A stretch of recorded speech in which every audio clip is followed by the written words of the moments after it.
I like the name Dragon Company, but I feel like if it wouldn't be named Gum Dragon Company, it would have been much better. Bubblegum Dragon Company, because I am that creative. However, I like Trinity Corporations better. Ah, fine. Be lame. Alright, now that we've decided on a name, now what? As we ended our name game, a giggle scrambled my thoughts. Huh? Who was that? Ignore it. It's just Lisette.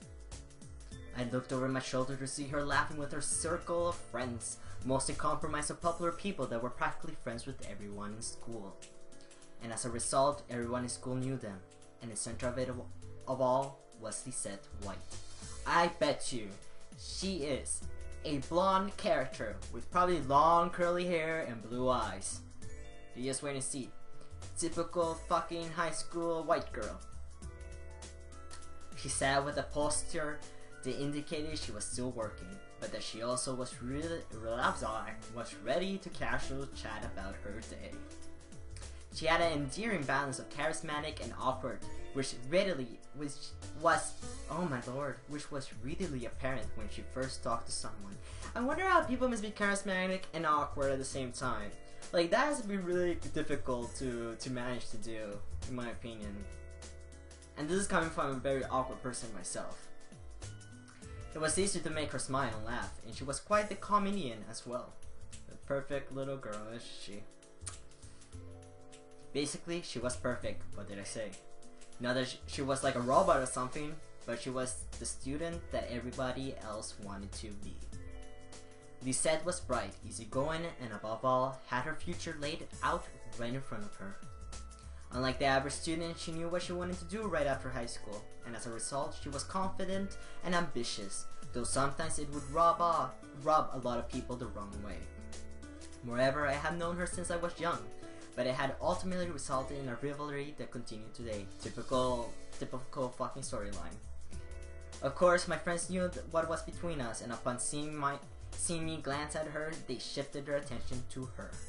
She doesn't even look like she's working, in my opinion. She probably is, but she's too much of a stuck-up priss to allow herself to look like she's actually doing work. Oh, come on, Suzu. She may be a little off-putting, but she's not the giant priss that you're making her seem to be. The day she isn't a priss is the day I turn into you. Damn, dude. What's that supposed to mean? You know what? Suzu is very fucking short now that I've noticed. Never mind.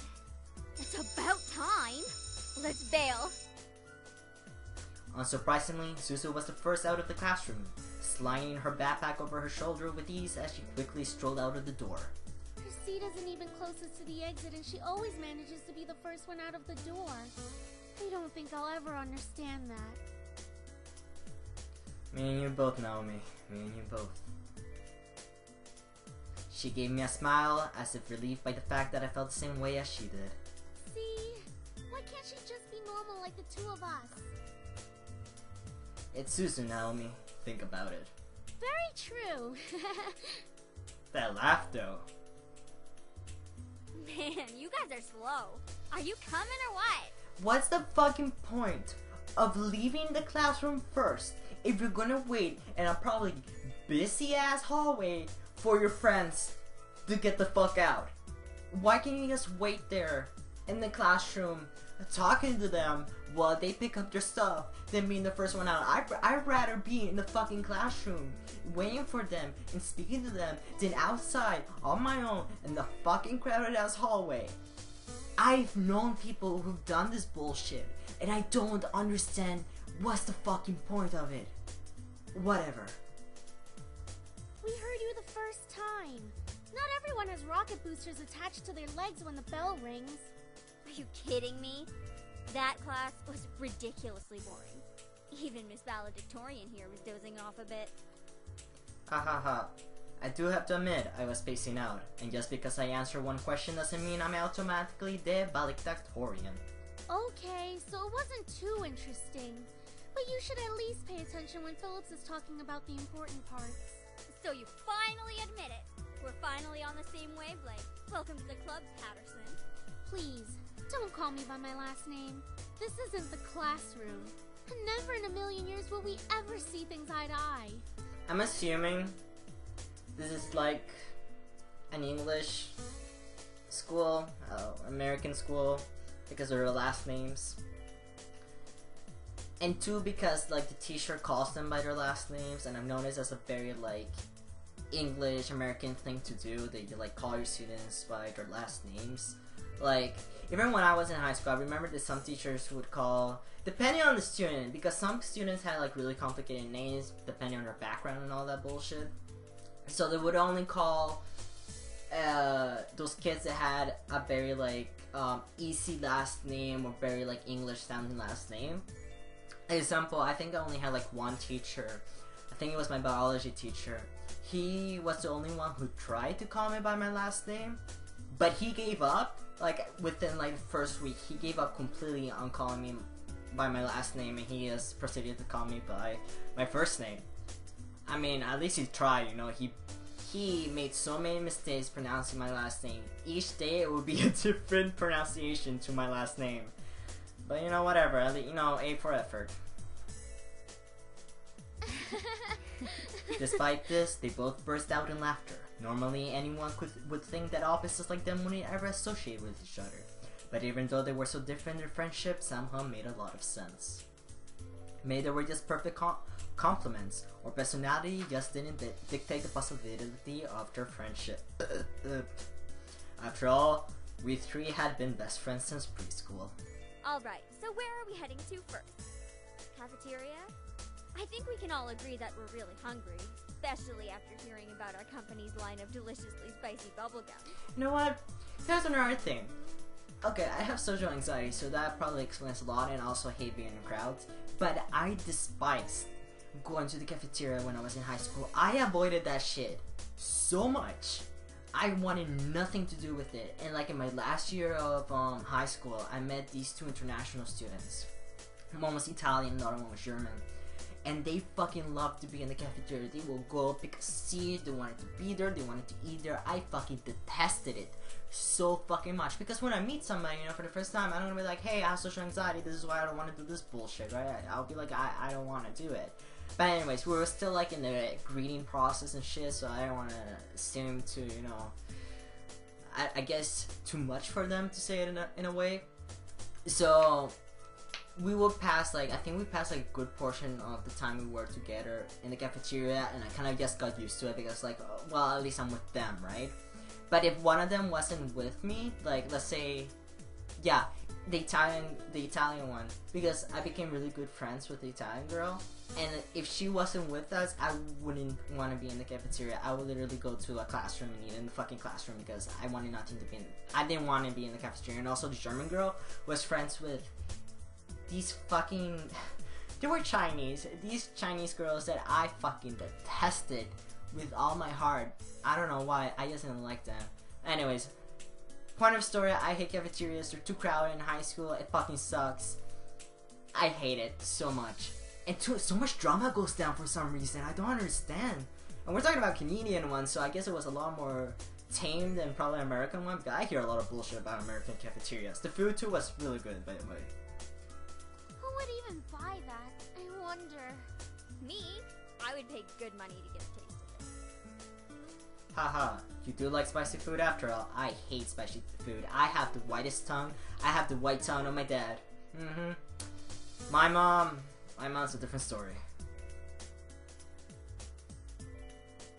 We entered the cafeteria, a bustling room filled with the aromas of different kinds of food. As we got in line, we ordered our meals and chatted freely. Cajun fries and the spicy chicken burger for me. That's my definition of a good meal. I'll take a tuna sandwich and some juice. You're probably going to need water or something to curb all that spicy flavor, Suzu. I can't be tamed by the likes of that. If it's spicy, then it's gotta be all or nothing. That is my mom. My mom in all her glory. You're crazy! Hell yeah, I'm crazy. Damn, dude. I think I'll go with just mac and cheese and a soda. Cajun fries, no fuck that.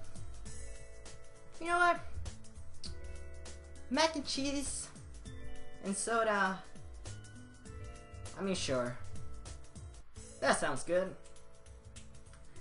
Once we get our food, we settle down at one of the empty tables, putting our backpacks aside to finally dig into the food.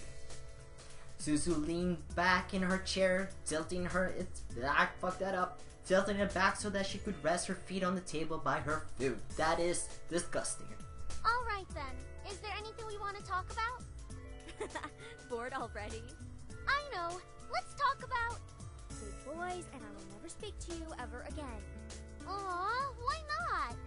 What's so interesting about talking about guys? Not like any of us are gonna get boyfriends anytime soon. I love Suzu's expectation in all this. We don't know that. What if one of us does get a boyfriend? Her face of hope. Oh my god. Like that's going to happen, Naomi. Look at us. I'm a tiny Italian. You're a ditzy blonde. You know what? From the Italians I've met, I swear to God, all of them are taller. They're really fucking tall. I haven't met a short Italian yet. And I think that's a myth. Hey! No offense. And Anderson here. Well, I guess she could land a boyfriend or girlfriend if she wants. Or girlfriend? She can be a lesbian if she wants.